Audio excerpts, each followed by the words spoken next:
I found that that has been the key and the secret for me as well in terms of attracting repeat clients, as I really focus on what I think is fun, what I want to see in the world, and what absolutely resonates with me, with my worldview, and just the kind of work that I am looking to create. If you don't like hosting, I don't know, one-on-one coaching programs, then don't offer them. You don't have to do it just because you see everyone else in your industry doing it. How do you get to the point where you even have repeat customers who will work with you one time, then they'll work with you again? Stay tuned because you're gonna love this video.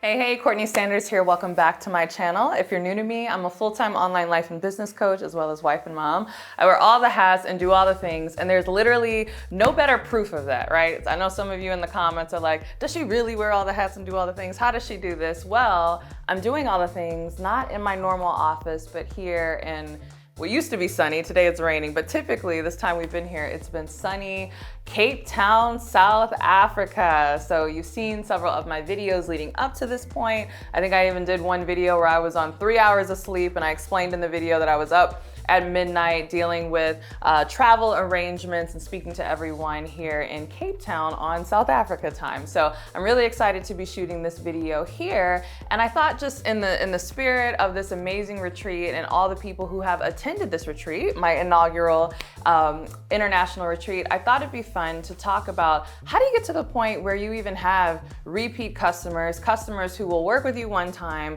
then they'll work with you again, then they'll buy something else, and maybe even for you, if you're looking to do an international retreat, they'll come along the ride with you. So again, this retreat is very special to me, not just because it's my first international retreat, but many of the people who are attending here have purchased other things from me. You know, they've invested in my programs in the past. I have some who have been in my community since 2014, 2015.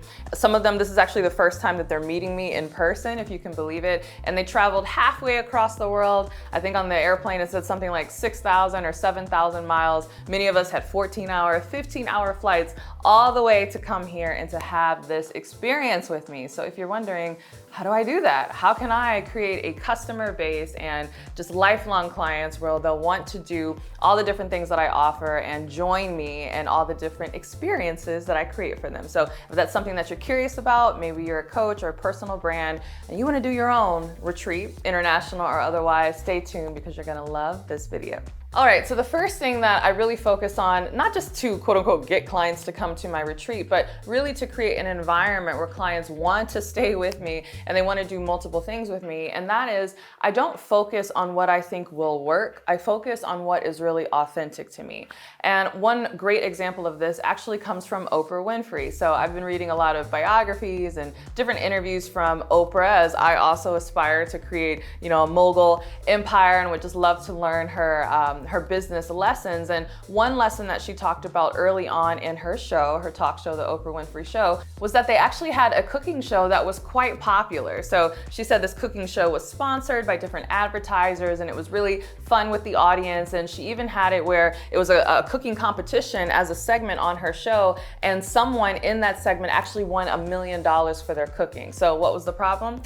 The problem was, one, Oprah didn't really like the cooking segment, and two, she didn't like the food that the contestants were cooking. And so she said to herself, you know, I know the audience loves it, obviously the advertisers love it, but she didn't feel like she was in good conscience, you know, congratulating the winner on their food, when in actuality she was like, I don't even know how they won this competition because this food is terrible.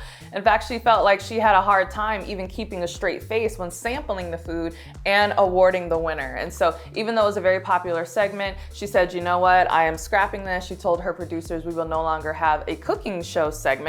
And her producers thought she was crazy because it was something that was very popular. However, she later then transitioned to a lot of these deep dive human interest stories and a lot of that personal introspection that Oprah obviously is known for with her, you know, tear-jerking interviews, because, you know, her TV show wasn't that way initially. So imagine if she continued to do what worked instead of what was truly authentic to her. And so I found that that has been the key and the secret for me as well in terms of attracting repeat clients, as I really focus on on what I think is fun, what I want to see in the world, and what absolutely resonates with me, with my worldview, and just the kind of work that I am looking to create. So I don't necessarily think that, there's one right way, but I do believe that there's a right way for you. If you don't like hosting, I don't know, one-on-one coaching programs, then don't offer them. You don't have to do it just because you see everyone else in your industry doing it. Maybe you're more of a group coaching person. Maybe you actually don't like virtual online programs and virtual coaching. Maybe you really feel like you do best with people in person and you love authentic in-person experiences. Well, guess what? You can build a business doing that as well. So if you want repeat clients, think about what is actually authentic to you and focus on that instead of focusing on what you think will work.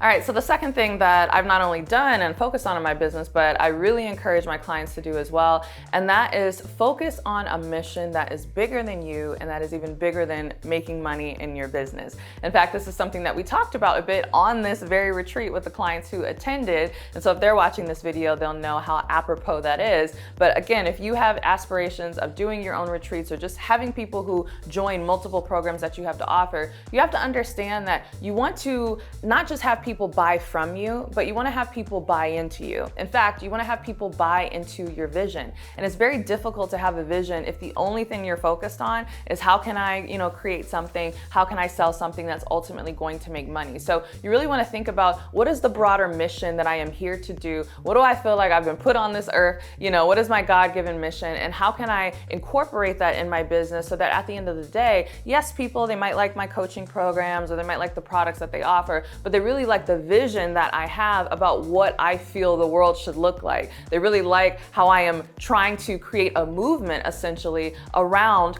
what I think should happen in the world. And so I talked about here on this retreat that for me, my business from the very beginning, even till now, has always been around this concept of liberation, both financial liberation and ultimately personal liberation. And the reason that that is so powerful for me is because I grew up seeing a lot of people in my family, friends, who were very, very talented, but they weren't able to really maximize that talent because they had all of these both mental barriers and financial barriers. It was, oh, I would do that, but I have to pay my bills. So, I'm just gonna let this go by the wayside. And so as I grew up, 10 years went by, 20 years went by, I'm in my 30s now, 30 years went by, and I see many of these same people who have never really unleashed that God-given talent, in part because they feel constrained from both a financial standpoint, a personal standpoint, career standpoint, etc. And so much of what I do, that thread that really runs through it, is this concept and this idea of liberation, and that's ultimately what my clients buy into, right? So they might buy something from me. Maybe they're buying a self-discipline training, or they're buying a business training, or even some of the other cool products that I have coming out, so stay tuned about that. But ultimately, when they buy those things, they're buying into my vision of creating a world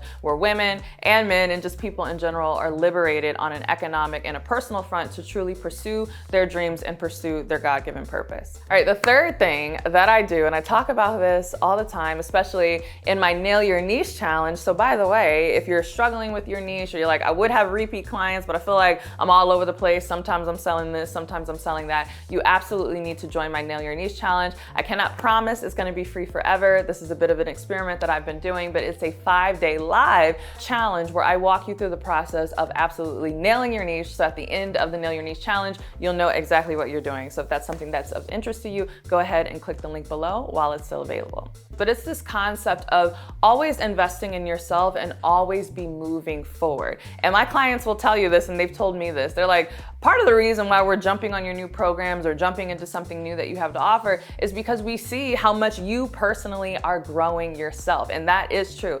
I am in the coaching industry in part because I am obsessed with personal development. I readily admit that I am a self-help junkie. I don't care. And I don't want help for it. I don't want the fix. I'll be a self-help junkie for the rest of my life. But part of that, and part of what makes my programs really attractive to my clients, even though they've already spent money with me in the past, is because they know that there's always something new that I'm learning. There's always a new arena that I'm growing in. And as long as they stay close to me, they join my programs, they come on my retreats, they do the latest thing that I am participating in, they essentially get a front row seat and get access to all of that new knowledge that I myself have been downloading and have been investing in. So one of the greatest selling points that you can have for yourself and for your personal brand and your your coaching business is to make sure that you are always growing, you are always moving forward, and you are actively investing in yourself, whether that's from a financial standpoint, from an education standpoint, or even just creating new experiences like this, you know? Maybe before you do your first international retreat, maybe you just take your first international trip. And so you see how other people in the world live and you get,